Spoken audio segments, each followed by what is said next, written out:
आज हम special cases of perfectly in elastic collisions in one dimension के बारे में पढ़ेंगे।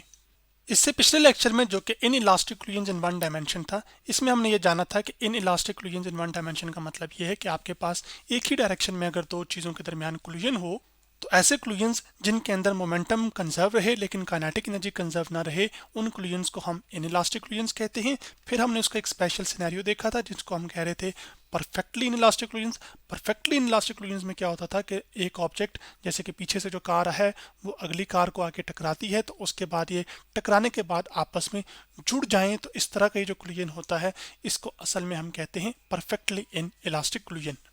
फिर इसी परफेक्टली इन इलास्टिक कोलिजन के लिए हमने ये ड्राइव किया था कि जब दोनों चीज़ें टकरा चुकी और टकराने के बाद एक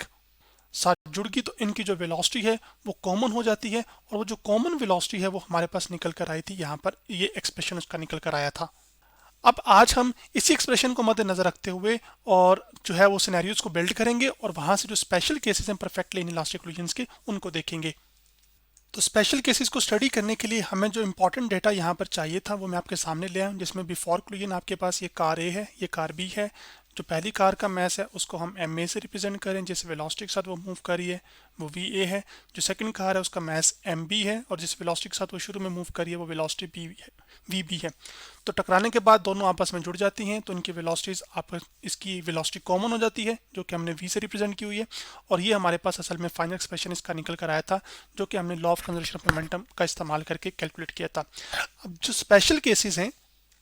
उसमें से जो केस वन है हमारे पास वो ये होगा कि अगर आपके पास जो शुरू में आपके पास जो ऑब्जेक्ट है, यानी कि जो सेकंड ऑब्जेक्ट है, या आप इसमें से जिसको टारगेट कह लें क्योंकि ये आके इसको हिट कर रही है तो ये समझ लीजिए टारगेट है। तो टारगेट अगर रेस्ट पर हो तो फिर क्या कॉमन वेलोसिटी होगी टकराने के बाद इन दोनों कार्स की, वो ये हमने मालूम करनी है। तो पहला केस हमारे पास टारगेट एट रेस्ट है, या फिर दूसरा केस हमारे सामने ये हो सकता है कि आपके पास जो दोनों कोलाइडिंग ऑब्जेक्ट्स हैं इनके जो मैसेज हैं वो सेम हो जाएं, यानी कि आपके पास इस सिनेरियो में क्या हो कि जो एम ए है वो आपके पास इक्वल हो जाए किसके, एम बी के। तो मैं यहाँ पे लिख लेता हूँ M of A equal to हो जाए आपके पास एम ऑफ बी, यानी कि दोनों जो कार्स हैं उनका मैसेज क्या है वो सेम हो। और जब टारगेट एट रेस्ट होगा तो इसका मतलब ये है कि आपके पास जो वी बी है वो क्या होगा, वो आपके पास उसकी जो इनिशियल वेलोसिटी है वो आपके पास कितनी होगी, वो ज़ीरो होगी। तो अब हम केस वन को इन्वेस्टिगेट करते हैं, यानी कि स्टडी करते हैं यहाँ पर। तो जब हमारे पास जो टारगेट है यानी कि जो सेकंड कार है वो आपके पास रेस्ट पर होगी, तो हमारे पास जो कॉमन वेलोसिटी निकल कर आई थी जनरल केस के लिए वो हमारे पास ये थी। तो इस एक्सप्रेशन में हम क्या करेंगे कि आपके पास यहाँ पर ये जो वी बी है इधर आप क्या पुट कर देंगे, ज़ीरो पुट कर देंगे। तो आपके पास जो वेलोसिटी ऑफ द कार आ जाएगी, जिसको हम कह सकते हैं कि common velocity of cars after collision, वो जो कि हमने v से रिप्रेजेंट की हुई है यहाँ पर, वो आपके पास निकल कर आ जाएगी। उसका जो फाइनल एक्सप्रेशन है वो हमारे पास इस तरह से आएगा कि आपके पास v आ जाएगा इक्वल टू, हम ये पूरी टर्म लिखेंगे तो इसको मैं ऊपर से कॉपी करके ले आऊँ जो कि आप देख सकते हैं यहाँ पर। फिर हम प्लस का साइन लिखेंगे यहाँ पर, उसके बाद आपके पास ये जो पूरा एक्सप्रेशन है ये आ जाएगा। लेकिन हम क्या करेंगे कि आपके पास जो वी बी है उसकी जगह ज़ीरो पुट कर देंगे। तो मैं यहाँ से रेजर लेता हूँ, आप आपके पास यहाँ पे वी बी की जगह, यानी कि जो ये वी बी का एक्सप्रेशन था इसकी जगह हम क्या पुट कर देते हैं, ज़ीरो पुट कर देते हैं। तो जीरो मल्टीप्लाई बाय एनीथिंग क्या होता है, वो आपके पास जीरो होता है। और फिर जीरो डिवाइडेड बाय कोई भी नंबर हो, यहाँ पर मैसेज का वो सम होगा, कुछ नंबर आएगा तो वो भी क्या आ जाएगा, वो जीरो। तो फिर मैं यहाँ पे लिख सकता हूँ कि zero divided by any number, जो कि मैं नंबर के लिए हम सिंबल यूज करें, चलिए नंबर में पूरा लिख देता हूँ। जीरो जब किसी भी नंबर से डिवाइड होता है तो उसका आंसर कितना आ जाता है आपके पास, वो जीरो आ जाता है।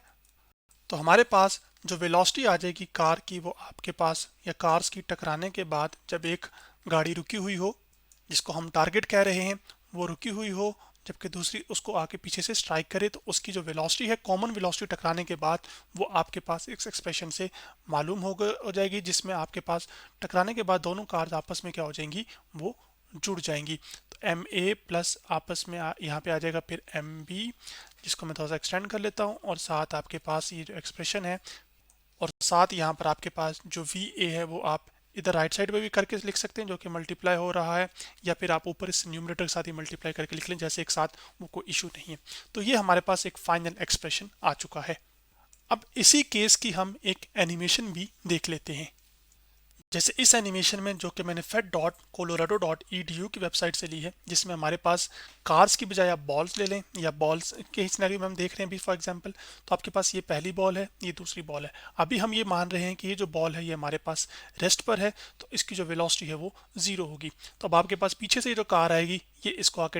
या बॉल आएगी आके टकराएगी, और टकराने के बाद ये आपस में क्या हो जाएंगी, जुड़ जाएंगी जैसे कि देखिएगा, और जुड़ने के बाद ये आपस में एक साथ मूव करेंगी और उनकी वेलोसिटी एक ही होगी।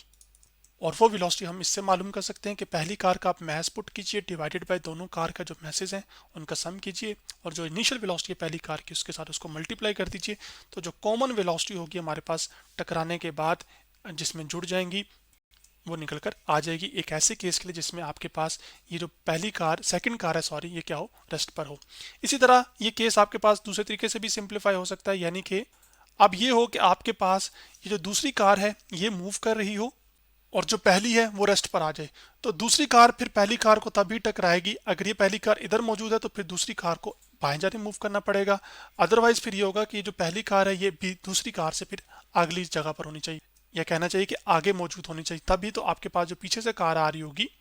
वो रुकी हुई कार जो कि ए होगी उसको हिट करेगी और उसके बाद एक जैसी वेलोसिटी एक जितनी वेलोसिटी के साथ मूव करेंगी। अब हम अपना अगला केस लेते हैं जिसमें हमारे पास जो दोनों कार्स हैं उनका जो मैस है वो सेम हो जाए, तो टकराने के बाद की जो वेलोसिटी है वो हमारे पास उसका एक्सप्रेशन हमने निकालना है आपके पास जो कि कॉमन वेलोसिटी होती है। तो वो अब आपके पास मैं यहाँ पे केस पहले ले आया हूँ कि आपके पास maths of both colliding objects are same. तो उस कॉमन वेलोसिटी को ड्राइव करने के लिए हम अपने पास जो जनरल कॉमन वेलोसिटी निकल कर आई थी आपके पास जब उनकी शुरू में कुछ वेलोसिटीज थी, तो इसको हम कॉपी कर लेंगे, हम इसी एक्सप्रेशन का इस्तेमाल करेंगे और जो हमारी रिक्वायरमेंट है उसके मुताबिक इसमें सब्स्टिट्यूशन करेंगे। तो आपके पास जो दोनों कार के मैसेज हैं वो चूंकि सेम है, तो जहाँ जहाँ हमारे पास एम बी होगा वहाँ वहाँ हम क्या पुट कर देंगे, एम ए। तो आपके पास जो वी है वो फिर आपके पास निकल कर आ जाएगा, वी यहाँ पर इक्वल आ जाएगा एम ए की जगह आपके पास क्या आ जाएगा, ये इसी तरह से लिखा जाएगा। तो आपके पास आ जाएगा एम ए और साथ आ जाएगा डिवीजन इधर मल्टीप्लिकेशन में V P sorry V A, उसके बाद आपके पास एम ए यहाँ पर दोबारा नीचे आ जाएगा और आपके पास साथ आ जाएगा एम बी की जगह हम क्या पुट कर देंगे आपके पास एम ए, तो यहाँ पर ये एम ए आ जाएगा। इसी तरह से यही चीज़ हम यहाँ पे प्लस लिखेंगे और जो एम बी है वी बी, तो एम बी की जगह हम क्या पुट कर देंगे, आपके पास यहाँ पर आ जाएगा एम ए जो कि मैंने लिख दिया। उसके बाद यहाँ पर आ जाएगा आपके पास वी बी जो कि इनिशियल वेलोसिटी थी कार बी की, उसके बाद आपके पास एम ए आ जाएगा। तो जहाँ जहाँ एम बी है वहाँ पे हमने क्या पुट करना है, एम ए, तो यहाँ पर प्लस आ जाएगा। अब इसी चीज़ को ना आप जो मैं एनिमेशन कह रहा था मैं उससे वाज़ह भी कर देता हूँ। तो अब आपके पास जैसे इस एनिमेशन में जो कि मैंने fed.colorado.edu की वेबसाइट से ली है, दो बॉल्स हैं, ठीक है, तो इनके जो मैसेज हैं वो 0.5 सेम किए हुए, ठीक है, ये भी शुरू में किसी वेलोसिटी के साथ मूव कर रहा है और ये भी। तो आपके पास जब ये टकराएंगे जैसे कि आप देख सकते हैं, तो टकराने के बाद जैसे भी टकराने से पहले दोनों मूव कर रहे हैं, फिर टकराने के बाद एक साथ मूव करने लग गए हैं, लेकिन दोनों के जो मैसेज हैं उनकी वैल्यूज क्या है वो सेम है। जैसे इसका पहला जो बॉल है उसका भी 0.5 है और दूसरी का भी 0.5 है। तो टकराने के बाद दोनों जुड़ गए हैं, तो उनकी जो कॉमन वेलोसिटी है वो फिर अब आपके पास इस एक्सप्रेशन से मालूम हो जाएगी, और वो क्या है आपके पास वी ए आ जाएगा, यहाँ पर आप सॉरी वी आ जाएगा जो कि इक्वल होगा आपके पास अब एम ए डिवाइड बाई कितना आ जाएगा, 2 ए, तो मैं लिख लूँगा यहाँ पर एम ए डिवाइडेड बाई आपके पास कितना आ जाएगा 2 ma, तो आपके पास यहाँ पे मैंने लिख लिया 2 ma और साथ आ जाएगा आपके पास वी ए यानी कि पहली कार की जो इनिशियल वेलोसिटी है, फिर प्लस आ जाएगा हमारे पास यहाँ पर। उसके बाद आपके पास आगे जो है वो सेम यही चीज़ होगी। अब आपके पास यहाँ पर आ जाएगा एम ए और डिवाइडेड बाय आ जाएगा आपके पास 2ma, क्योंकि M A plus M A कितना हो जाएगा 2ma, तो साथ क्या आ जाएगा वी बी यानी कि जो कि सेकंड कार की इनिशियल वेलोसिटी है। तो आपके पास एम ए ये एम ए से कैंसिल आउट हो जाएगा, यहाँ पर ये भी उससे क्या हो जाएगा कैंसिल आउट हो जाएगा। तो अब आपके पास जो वेलोसिटी आफ्टर कोलिजन है वो आपके पास रह जाएगी v is equal to V A divided by 2 आ जाएगी, प्लस आपके पास क्या आ जाएगा यहाँ पर V B divided by V 2 आ जाएगा। अब इससे ये समझ आ रहा है कि जब आपके पास दोनों कार के मैसेज सेम हो जाएंगे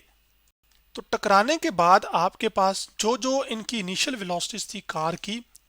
तो जो कॉमन वेलोसिटी होगी जो कि v है वो उन इंडिविजुअल वेलोसिटीज का हाफ का सम होगा।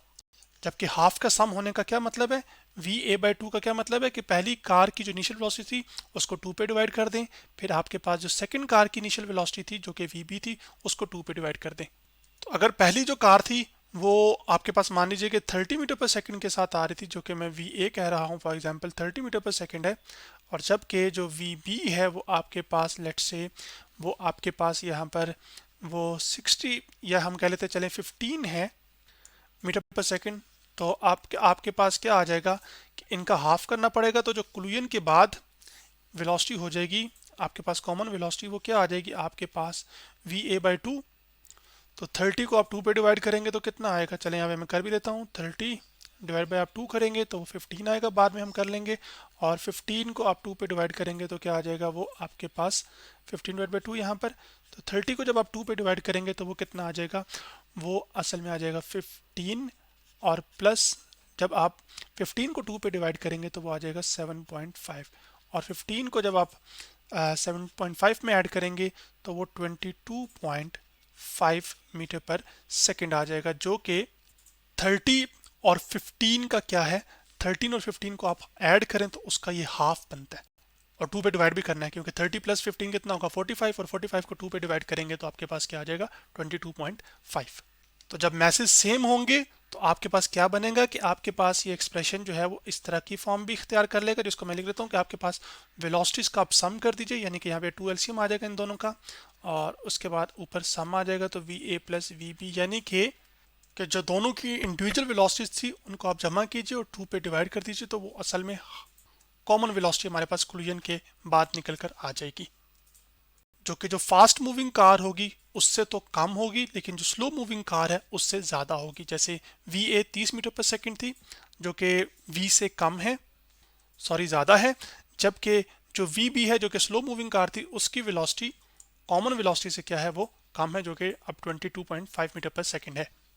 इसके अलावा और भी स्पेशल केसेस हो सकते हैं हमारे पास, जिसमें सिनेरियोज इस तरह के हो सकते हैं कि जो पहली कार का मैस है वो दूसरी से बहुत ज़्यादा हो जाए, तो फिर क्या होगा, या फिर ये हो सकता है कि आपके पास केस इस तरह का कि जो पहली कार की इनिशियल वेलोसिटी है वो बहुत ज़्यादा हो जाए सेकंड कार की इनिशियल वेलोसिटी से, तो इस एक्सप्रेशन में फिर चेंजेस आएंगे, लेकिन वो अभी क्योंकि हमारे कोर्स का पार्ट नहीं है तो फिर अभी हम इनको कवर नहीं करेंगे। तो आज हमने जो special cases of perfectly inelastic Fluence in one dimension थे उसके बारे में पढ़ा।